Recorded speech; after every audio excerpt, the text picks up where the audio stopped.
Hey, how's it going? So today I'm going to go through my editing process for sports photography. Specifically, we're going to go through a couple photos from the last two football games that I've covered. And so I use Lightroom. That's the editing software I've always used. I guess back in the day I did start in Adobe Photoshop, but shortly went over to Lightroom. There are plenty other options to edit, but I find Lightroom being the best for me, being cloud based. Being cloud based allows me to import on my computer, and then if I'm on the go, I can pull up my iPad or my phone and at least go through and do my crops and some basic editing before I do my export to upload to the school drive.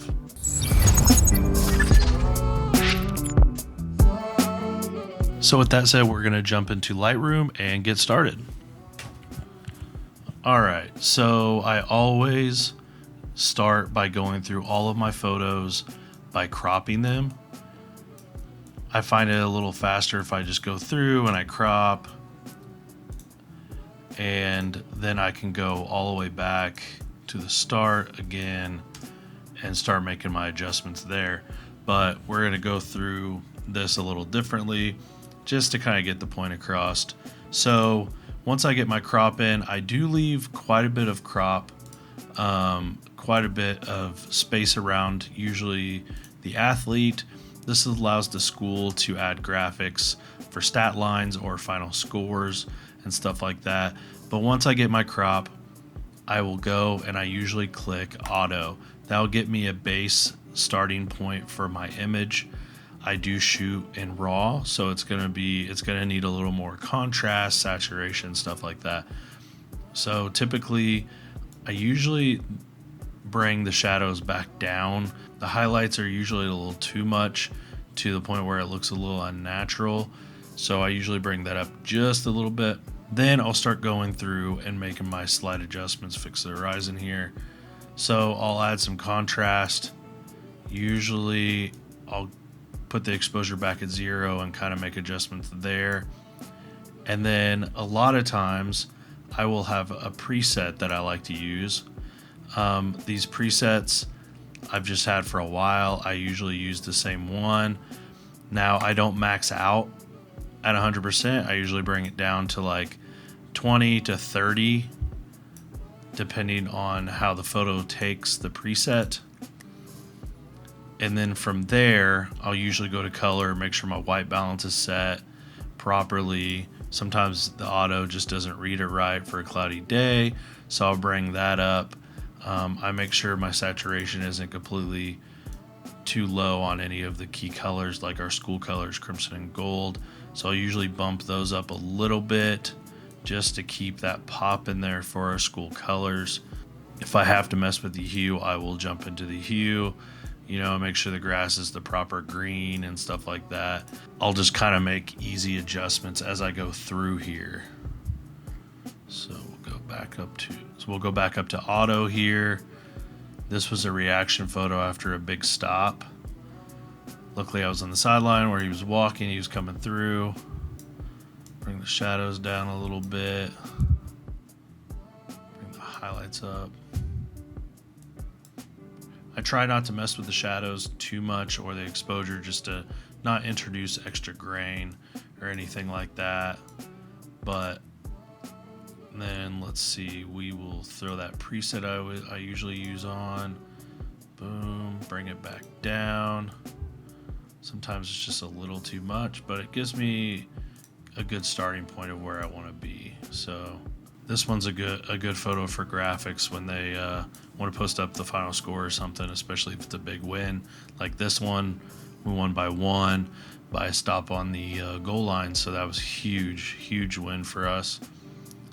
I usually bump up the warmth a little bit, even though it was a cloudy day. Sometimes the auto white balance just doesn't cut it. So, like I said, I'll usually just go through and crop my photos, leave any extra action in there that might be there, fix horizon lines. Usually you can use auto, but sometimes it just doesn't pick up right, so you might have to make slight adjustments there.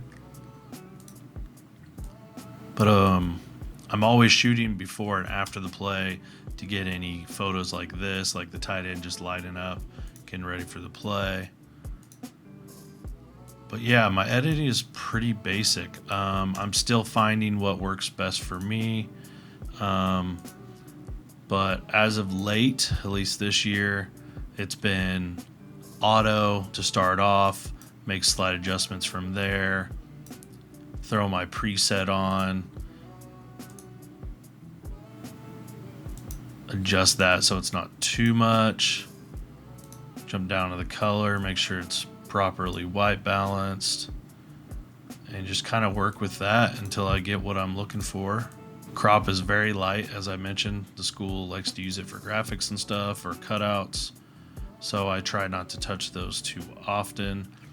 Some photos I will come in and add a little bit of clarity to. The preset automatically decreases it a little bit, but sometimes it doesn't hurt to add a little bit of clarity, and very little in the dehaze occasionally will help out if there's any glare or just a little bit of a soft look to it. Keeping those under 10 is where I usually try to stay. I usually don't try to go too much, because if you go too much on the dehaze, it just looks over processed. So I usually try to stay under 10. Clarity you can outdo as well. You know, some people like that because it adds the definition to the muscles and stuff like that. But when you're doing sports photography, I try to stay away from doing too much editing like that. So you can always add contrast and stuff like that to kind of emphasize areas without it looking too over processed. But yeah, I keep it very subtle. I'll just go through and crop, hit the auto. But yeah, it's pretty straightforward for me. I'm not doing too much. Sometimes I'll get a little creative with my edits.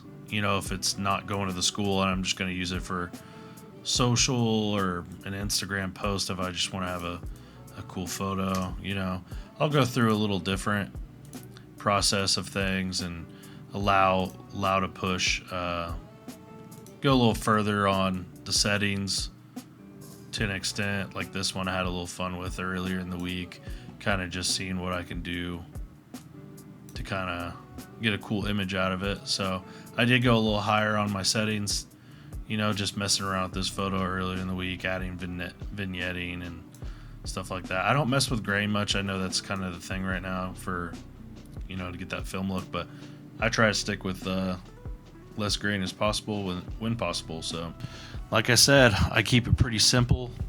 I just try to emphasize the school colors within the colors of the photo, crop it a little bit, but also leave it a little open for the school to be able to use it in other ways. And they can always crop it if they want, or it leaves them a little room to crop it for vertical if they want to use it on like social media for it to fit properly on mobile. So leaving it a little closer, a little wider on the crops doesn't hurt for them. And then obviously when I go to post it on my Instagram or Twitter, I'll go in and do a full crop and a little bit of an edit for my personal use if I'm just trying to post some game day photos. So with that said, I appreciate you guys watching, and I'll see you all next time.